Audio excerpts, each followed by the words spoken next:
Hello everyone, I'm Zath and welcome back to my channel. Today's video is going to be my manga haul for spring 2021. Some of these month's titles were very particular, however they were still very enjoyable to read. So sit back, relax, and now without further ado, let's get to it.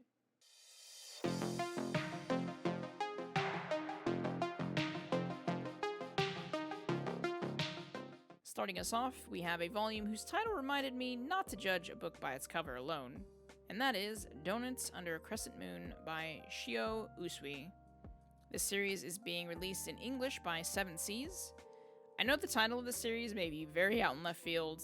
It almost prevented me from picking it up entirely, but the story is actually very heartwarming and touching. The plot of the story is about an office worker named Uno who thinks she has to spend all her money on her looks and find a man to marry just to justify her life. The problem is she doesn't feel that spark of attraction to any of the men she's dated and begins to doubt her own ability to live a normal life. One night, Uno ends up meeting her coworker, Sato, who gives her some friendly advice that we really all need to hear from time to time. When things get to be too much, it's okay to take a break. This volume covers a lot of important topics that people struggle with on the daily, and as we all can relate, it's hard to change, but not impossible. Ever so slowly, Uno starts to make small changes in her life, and we see her step out of her comfort zone to find what she truly wants in life. I've been searching for a good Yuri manga that valued story over fan service for a while now, especially with adults as their main protagonists. And honestly, this title has given me hope that this is what I've been searching for. Next up is Anjin Volume 13, Volume 14, Volume 15, and Volume 16. After finishing Volume 16, I looked over at my to-be-read pile and realized that I had finally caught up with Anjin. Following my immediate disappointment that I had no more volumes to read of this amazing series, I at least recognized that I only have to wait for one more volume to be released. Volume 17 will be the last volume of this series, and it has a pretty sweet looking cover. I've had a blast with this series, and I really hope Volume 17 wraps it up nicely. After that is Moriarty the Patriot, Volume 2. This series is easily in my top 2 most enjoyable manga of last year. Shows no signs of stopping now. Volume 2 introduces us to Sherlock Holmes, and Moriarty's plans is laid out in full. I cannot stress at how much I love this series, and I cannot wait until the next volume. Next up is Volume 4 of Prince Freya. It took me a little bit more time than I wanted to receive my copy of this volume, but it was worth the wait. Despite not having many volumes of this series released, it's currently one of my favorite ongoing shoujo titles. This volume wraps up a very intense battle with more political drama on the horizon. Once again, some breathtaking panels. As always, I'll be looking forward to reading the next volume, and I highly recommend this series to anyone that's wanting to read a political fantasy drama. Next up is Solo Leveling Volume 1. This Korean webcomic is published in English by Yen Press. And while I think a hardcover would have been amazing for this series, the gorgeous full-color paperback is a sight to behold. One of the things I always liked about American comics was that the vivid color you could see page to page. This volume brings out all of that, combined with a story that I absolutely love. It makes me very comfortable when I say this is probably going to be one of my favorite titles of the year. The plot is about the world's weakest hunter, Sung Jin-woo, in a world where actual dungeons can pop up anywhere D&D style. Hunters are charged with clearing them so monsters don't spill out into the regular population. This first volume does a great job introducing us with our main character, world building, and gives us tons of questions we want to see answered down the road. There's no doubt in my mind I'll be picking up every single volume of the series when it's released. After that, we have Fire from His Fingertips, A Flirty Fireman Ravishes Me with His Smoldery Gaze, Volume 2. This title is for adults only and contains mature content. You won't want to read this one in public. When I saw the second volume released of this series, I wanted to see how the story was going and playing out. Contrary to the title, there's actually a sweet story in the center. You know, the extra comic, 2 in the back, I believe this volume was absolute gold, and basically the expression of any fan after something they wanted to happen, happens. All in all, if you're an adult looking for some spicy reading and a good simple story with art, this is your title. After that is Black Clover Volume 24, another action-packed volume of one of my favorite shonen titles. Asta surfing on his sword, Demon Slayer, is absolutely one of my favorite things to happen in Black Clover. In this volume, we get to see some of Yuno's past and a glimpse at the Dark Triad. All in all, I'm ready for Volume 25. After that, we have Takane and Hana Volume 16. It has been so long since I read a volume of Takane and Hana, so I was so glad to get this. Only one more volume of this series after this, and Volume 16 was really sweet. We had a good story about Hiromi, and it was really touching despite the humor. It's been one of the series' big strengths, being able to transfer from humor to serious topics on the same page. I absolutely love this series since its first volume, and I'm really gonna miss it when it ends. But, it's been enjoyable. I loved this volume, and I cannot wait to read the conclusion of an amazing series. After that is Jujutsu Kaisen Volume 8 and Volume 0. Volume 0 is a prologue of sorts about characters we've already seen and a brand new character. I can only speculate that this will be someone we see down the road, maybe. One of the coolest showdowns I have yet to see happen in this volume. All in all, love both of these volumes and can't wait for more Jujutsu Kaisen. After that is An Incurable Case of Love Volume 6. Much more of the same in this volume. We got some forced drama, characters suddenly shifting gears in their personality rapidly, and some intimate scenes for our two main characters. There is one final volume of the series remaining, which I will reluctantly be picking up.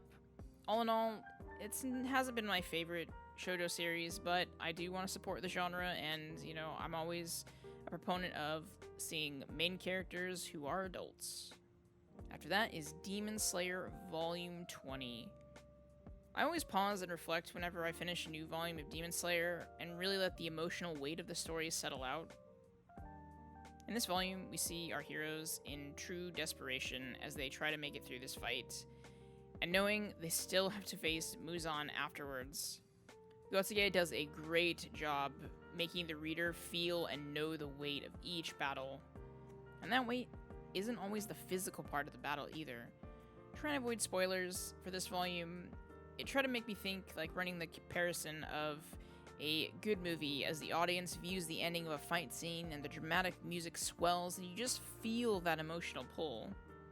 The ending of this volume was almost tranquil, which maybe is strange for like a shonen title, but if you read the series, you know. You know. As always, if you haven't read the series yet or watched the anime of this series, you're doing a disservice to yourself. You really need to be watching or reading Demon Slayer. Next up is The Promised Neverland Volume 18. I really love the cover art here. Not only is it very emotional and ties in well with what happens inside this volume, but I also think the layout and color work really well here. In this volume, we finally get to see the end of the fight that is continuing over from the previous volume. But as always, with one enemy defeated, another one takes its place. I'll be picking up the next volume of the series when it's released. I believe we're wrapping up here shortly in a volume or two, and I've really enjoyed Promised Neverland. I know it's shifted gears, throughout its run, but it's been a solid story so far. Next up, we have Given Volume 5. I absolutely love this heartbreaking volume. After the previous volume ending with some massive heartbreak, I wasn't sure of how things were going to wrap up, but the last chapter of this volume was so freaking sweet. Haruki has the most adorable expressions. Emotions ran really heavy throughout this volume, and Given continues to be a very enjoyable series with heart. If you're not reading this series, you need to be. Sublime is doing a great job publishing this English. I hope we continue to get volumes until the series is completed. But man, Volume 5, probably my favorite so far. Continuing on with the uniquely named titles this month is We Swore to Meet in the Next Life, and That's When Things Got Weird, Volume 1. This is a new title published by Seven Seas. The story is about a princess and her knight that vow to be together in the next life, hence the title. However, the princess is almost 40 years old before she meets her knight, who turns out to be a lot younger than her. The artwork is pretty cute, and the expressions really convey that emotion really well in this art style. Overall, I enjoyed the first volume, and will probably pick up the second one to see where it goes. Next up, we have ReZero, Starting a Life in Another Worlds, Chapter 4, The Sanctuary, and The Witch of Greed, Volume 1. This volume starts us off a new chapter for the ReZero series and takes place immediately after the battle in the previous chapter. Subaru and Amelia head back to Roswell's manor in search for some information about the Sanctuary. All in all, it's not very interesting volume. Subaru's harem is rather annoying, and the only thing that's interesting is when we see bits and pieces of the plot underneath this convoluted mess. However, the art has significantly improved in this volume. I still don't know if I want to continue collecting the series. The last couple volumes for me have been a real disappointment. Subaru is the main character, isn't really doing anything for me. Either way, I would probably take a step back from collecting this series until maybe a couple more volumes are out and maybe the story will pick up. But all in all, I'm probably going to pause in my collecting of the series. Next up is BL Metamorphosis Volume 3. The heartwarming series that shows us friendship has no age barrier continues to be an enjoyable read. With only 2 more volumes of the series left, I really hope it continues strong and finishes just as enjoyable as the first volume has been.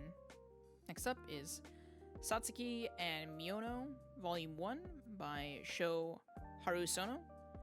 This is a new volume published by Yen Press. The story is about a Miyano who is an intense BL fan who meets his older classmate, Sasaki, one day and ends up sharing some of his BL manga with him. It was a cute, short volume of a slightly disjointed story. I admit I was expecting a bit more, and I had no idea the volume was so short when I purchased it. All in all, it was okay. I don't know if I'll be rushing out to buy the second volume, but it was an enjoyable read nonetheless. After that is Dr. Stone Volume 15. I really like the artwork of this volume cover. In this volume, with their backs pressed against the wall, we see Senku and the gang take another heck of a gamble. The battle at the end of this volume is really well done, and we get to see yet another cliffhanger. I really can't wait to read the next volume and see if Senku can unravel the secrets of the Medusa. Next up is My Status as an Assassin Obviously Exceeds the Hero, Volume 3. I really enjoyed the first volume of the series a lot, but in this volume, some of that original excitement and enjoyment has dropped off. Most of this volume is about Akira's new companion, Amelia's backstory, which seems pretty standard overall. Nothing too exciting. There's still some elements of the story and its lore that I find interesting, so I think I'll pick up the next volume if it gets released, and hope that the story just picks up once more. Next up, we have The Apothecary Diaries Volume 1. This manga is actually published by the new Square Enix manga, so that was nice. The story is about a young woman who is trained as an apothecary, but one day gets kidnapped and is forced to work as a servant in the palace. Because she can't leave well enough alone when she sees some concubines being poisoned, she warns them and outs herself as being more educated than most people that are working in the palace. Instead of being a meek herbalist, our main character, Momo, is somewhat of a mad scientist when it comes down to brewing potions and trying different combinations of things. I really get a kick at how much she can shock people at times. With some solid artwork, story, and main character that I'll probably be picking up the next volume of this series. And to wrap up this haul, we have Sweat and Soap by Kintetsu Yamada, Volume 1. This series is being published by Kodansha Comics. The story is about a woman named Asoko who feels ashamed that she constantly sweats. She does her best to keep that under control as she works for a company that makes the soaps that she loves. One day she meets Kutaru, who actually comes up with the soaps that she loves and uses daily. She discovers he likes her smell and wants to keep smelling her. And I get it, that's a little strange, but I'm telling you, take a chance and read this. I absolutely loved the first volume of the series. Not only did I enjoy the artwork and comedy, but there was surprisingly a wholesome story here. As well as handling some mature topics, I really can't wait to read the next volume of the series. And again, you can't always judge a series by its title, because yeah, I didn't know what to expect. I kind of held back on this, and then when I finally got into it, I absolutely love it, and I will be ordering as many volumes as I can of this to catch up. And that's going to do it for my spring haul. Thank you all so much for watching. As always, if you have any opinions on these series or any additional recommendations for new series that I should check out, let me know in the comments below. If you want to see more of this content, please like and subscribe. I'm Zath. Have a good day.